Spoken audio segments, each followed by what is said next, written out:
Hello everybody, I am Archana Rani. In this video lecture, I am going to cover stream classes in managing input-output files in Java. These are the topic that I am going to cover in this lecture, that is Introduction to Stream Classes. For stream classes, we classified this stream class into category, that is byte stream and character string, and that is again classified into input string, output stream and reader and writer class. That let's we start to discuss the detail about this topic. Let's we start to discuss introduction to stream classes. What is stream class? What is stream that we have already covered in previous lecture. Yes, that's with the help of the stream we can read or write the data from the file, that is stream. Now what are the different stream classes? We get it in Java, or with the help of that classes we can perform the different operations on the file that we are going to cover details in the stream classes. As we have already seen, in Java, we get it java.io package which contain the large number of stream classes which provide to perform the various operations on the file handling.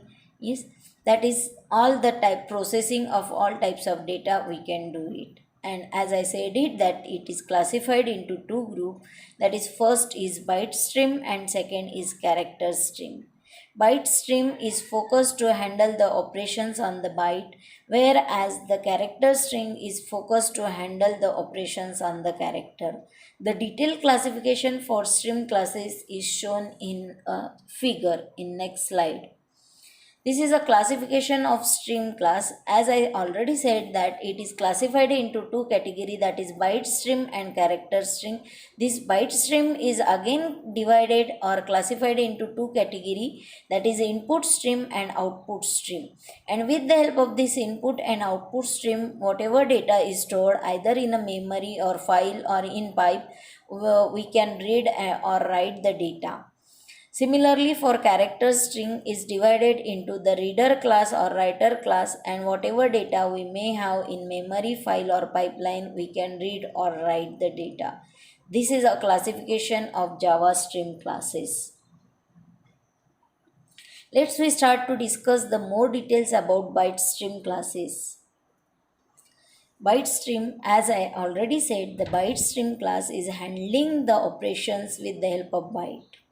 Now, how to handle that operation? So, byte stream class have been designed to provide the functional features for creating and manipulating the streams and the files for reading and writing the bytes. That means is focused with the help of byte only we can read or write the data. Since these streams are unidirectional, they can transmit the byte in only one direction. And for this we get it two kinds of byte stream classes to perform these unidirectional operations. One is input stream class and another is output stream class. Let's we discuss what is input stream class and what is output stream class. Input stream class is used to read the data from a source. That means whatever data we want to read from the user, that data we can read it in a byte from the users, that is from the source, with the help of input stream class. These input stream classes are used to read the 8-bit byte, include a superclass known as the input stream, and a number of subclasses are supported for performing these operations, that is to read the data from the user. And this class hierarchy for the input stream class is given in the next slide. This is a input stream class hierarchy. As I said it, that input stream class is again classified into three classes, that is file input stream, sequence input stream and filter input stream. And for performing the other operations, it may get it the pipe input stream class, byte array input stream, then object input stream, then string buffer input stream, and for filter input stream we get it the buffer input stream and pushback input stream. For filter input stream, again the file input stream is extend The data input stream is extend the filter input class, and we for data input stream is use it the data input interface. What is the use of that? Let's we discuss in a next slide. Details about the input stream classes. The super class is getting the input stream class. This class is work as an abstract class. This input stream class is define the method for performing the various input operations like reading the data, closing the stream, making the position in a string, or skipping ahead in a stream, finding the particular number of byte in a string. And what are the methods we get it for the input stream class? That is given in a table 1, that is the summary of input stream class. That summary is the method and description is given in a tabular format. The method, first method we get it the read method. Read method is read a byte from the input stream, whereas for read method we get it three types of read method. First method is only simply reading the data from the input string, whereas the second method reading an array of the byte in a array of the byte into the particular variable, that we get it for a second method. Whereas the third is if you want to read it from the specific position of the data, if you want to read it from the specific position, then you get it the third category, that is read byte. Then you have to set it that position and the m value, that from where you want to read it that data. Yes, how many data you want to read it, that is reading the m byte from the b array from nth position.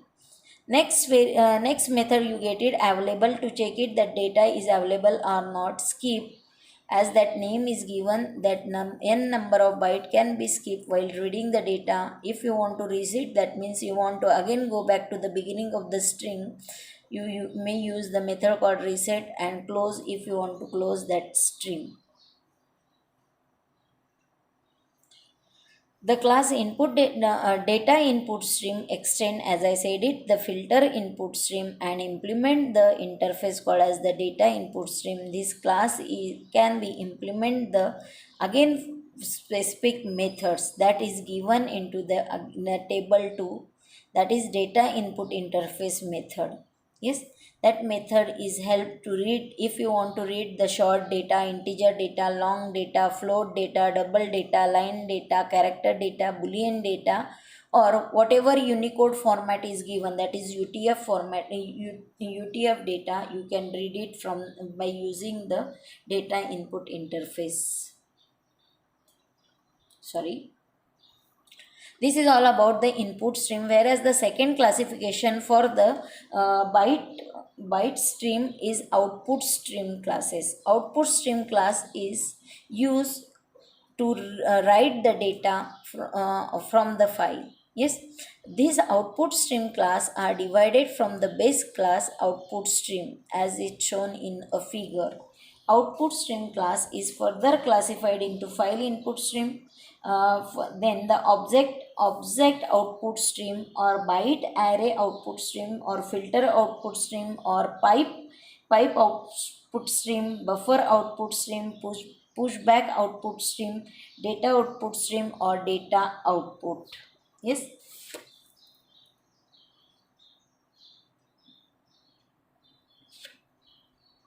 The input stream and output stream is an abstract class interface, so we cannot instantiate it. But we get it the several subclasses for the input stream as well as output stream, that we have already seen in a detailed classification of output stream and input stream. What are that operations we can perform? For output stream, we can perform the operations by using the methods like writing the byte, closing the stream, or flushing the stream.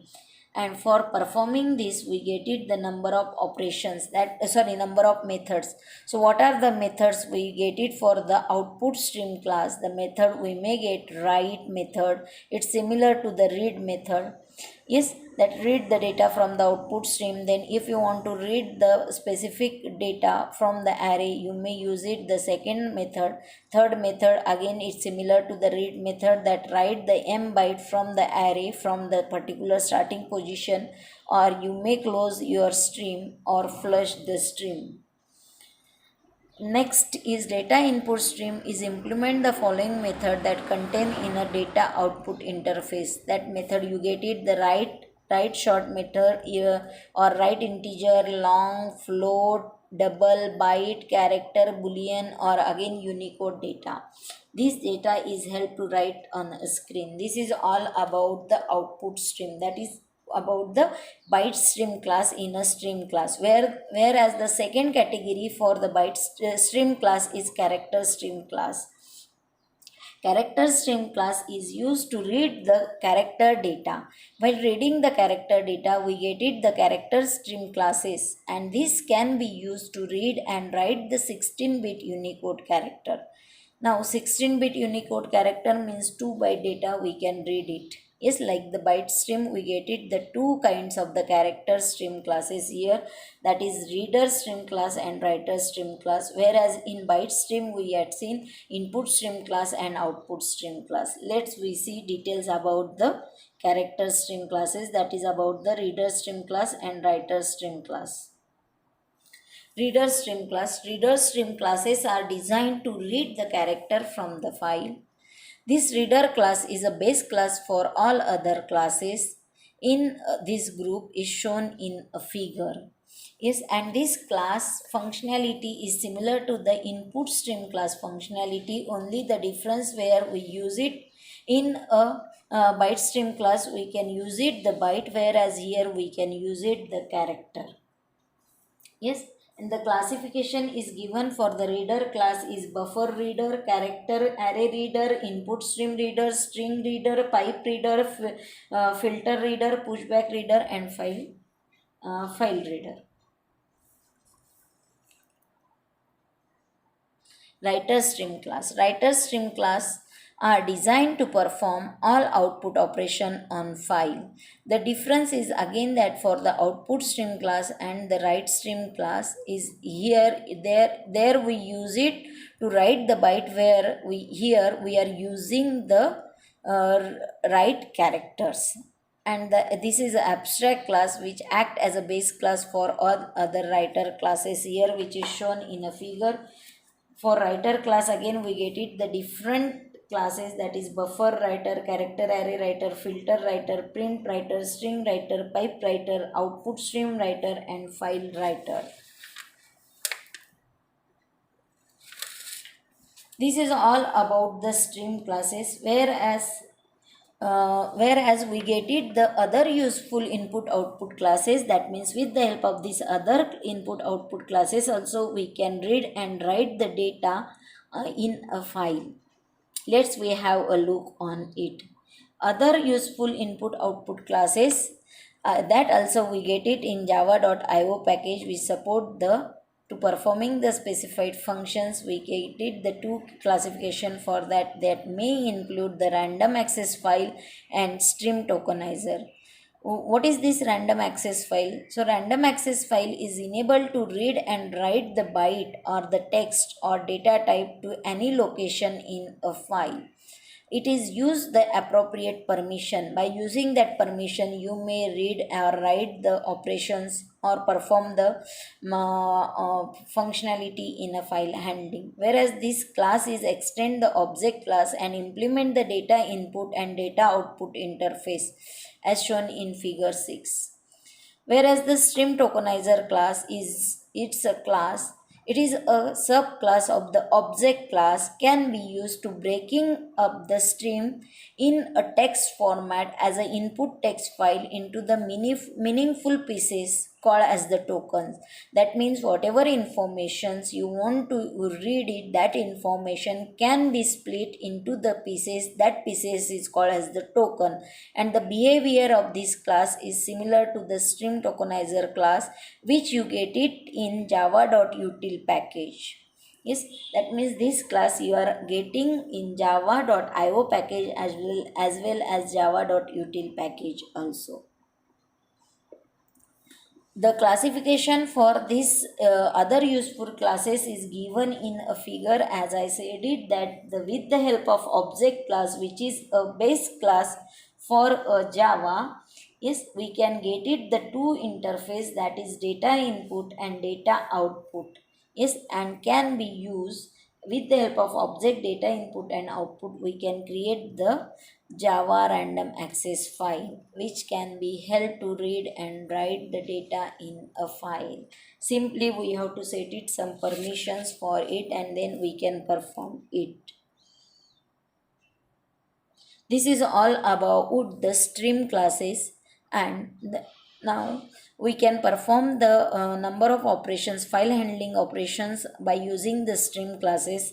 Next topic is file class. By using the file class also we can perform the file handling operations, that we will discuss in the next lecture.